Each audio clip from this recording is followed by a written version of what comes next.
दरिया जहलम में इजाफी पानी छोड़ने के हवाले से भारतीय प्रोपेगेंडा बेनकाब हो गया। भारत सिंध तौस माहिदे की यकतरफा मुअत्तली के ऐलान को सच साबित करने की कोशिश करेगा। भारत की ये कोशिश सिर्फ अपनी अवाम को बेवकूफ़ बनाने की भोंडी कोशिश के सिवा कुछ नहीं।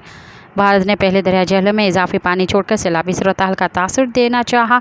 भारत की इस कोशिश के नतीजे में मुजफ्फराबाद के इलाके डोमिल से 22,000 क्यूसेक का रेला गुजरा। सिंध तौस माहिदे की यकतरफा मुअत्तली के बाद मगरबी दरियाओं की निगरानी वजारत आबी वसाइल और राब्ता कर रहे हैं। भारत के पास दरियाओं का बहाव रोकने या उसमें तब्दीली करने की सलाहियत नहीं है। भारत की जानिब से पाकिस्तान के पानी की ज़रूरत को ख़तरा लाहक नहीं है।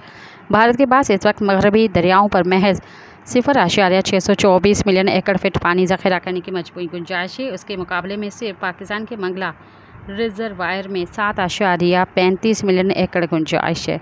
सब्सक्राइब कयो अवामी न्यूज़ HD के ऐं ताज़ा तरीन ख़बरुनि लाइ ॾिसंदा रहो अवामी न्यूज़ HD।